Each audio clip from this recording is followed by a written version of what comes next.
हाय hello नमस्ते welcome back to our new blog. तर आजचा ब्लॉग हा माझा खूप दिवसातून टाकते मी कारण आज आहे 4 डिसेंबर आणि आज आहे दत्त जयंती. तर माझ्या लहानपणीची दत्त जयंती कशी असायची हे मी तुम्हाला इथं शेअर करणार आहे. तर लहानपणी आमची दत्त जयंती माझं गाव हे खूप छोटं होतं. गावाचं नाव आहे शेगाव, बनाळी शेगाव आहे. तुम्ही समजाल की गजानन महाराजाचं शेगाव हे नाही आहे, तर बनाळी शेगाव आहे. बनशंकरी देवी आहे तिथे. तर त्याच्या बाजूलाच एक अंतराळ नावाचं गाव आहे, छोटंसं खेडच आहे.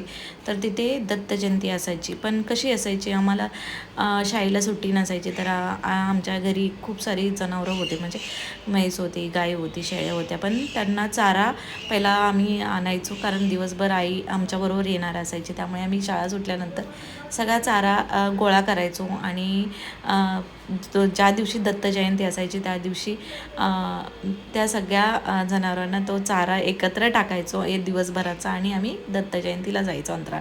तिथं गेल्यावरती खूप सारे त्यांच्या ॲक्टिव्हिटी असायच्या, पूजा असायचे, नंतर त्यावर आरती असायची, त्यानंतर 5 नारळ असायचे, नवसाचे नारळ. ज्यांना ज्यांना बाळ होत नाही आहे त्यांच्यासाठी नवस केलं जायचं आणि त्यांच्यासाठी तो नारळ दिला जायचा. ते लोक नवस बोलायचे आणि तो नवसाला पावायचं. ज्यांना पावला आहे त्यांचं देखील एक्सपिरियन्स इथं शेअर केला जायचा. आणि शेवटी आमचं लक्ष असायचं तिथे खूप सारं सामूहिक जेवण असायचं आणि ते जेवण जेवण्यासाठी आम्ही आतुरतेने वाट बघायचो. कारण खूप सारं ते पंक्तीत जेवणं आणि त्यामध्ये बुंदीचं जेवण असायचं, जी आमटी असायची, भात असायचा, तो पंक्तीत खाणं हा एक आनंद वेगळाच असायचा. आणि हे खाण्यासाठी किंवा आम्ही तो एन्जॉय करण्यासाठी तिथं दत्त जयंतीला जायचो. दत्त हे आम्हाला फक्त देव आहे हे त्याबद्दल माहिती होती, फक्त म्हणजे आपण मानला पाहिजे किंवा नाही मानलं पाहिजे याबद्दल काही माहिती नव्हतं. त्यामुळे आम्ही फक्त देवासाठी जायचो, खायचो. आणि पण आमचं एक लाईफस्टाईल असायचं की आम्हाला दत्त जयंती असली की आम्हाला एन्जॉय करायला मिळायचं. हे लहानपणी आम्हाला ती पर्वणीच असायची, तो आमच्यासाठी एक सण असायचा तिथे असताना.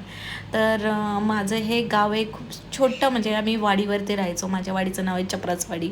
तर तिथून आम्ही 3 किलोमीटर चालत जायचो आणि तो सोहळा पाहण्यासाठी मेन म्हणजे तिथे जायचो आणि जेवण करायचो, खूप सारं एन्जॉय करायचो तिथे. आणि यात्रेसारखंच तिथे असायचं, म्हणजे यात्रा भरल्यासारखी.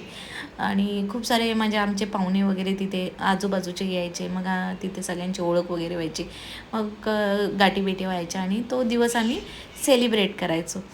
तर आता ते क्षण मला खूप मिस करतात. आज मला तो एक्सपिरियन्स तुम्हाला शेअर करावासा वाटला, म्हणून मी तुम्हाला शेअर करते इथे. तुम्हाला हा व्हिडिओ आवडला असेल माझा, नक्की लाईक, शेअर आणि सबस्क्राईब करा. अशाच मी काही गोष्टी टाकायचा प्रयत्न करेन, पण माझ्याकडे थोडेसे 2 बेबी असल्यामुळे मी तो शेअर नाही करू शकत. तर समजून घ्या आणि आवडला असेल तर लाईक करा आणि सबस्क्राईब करा.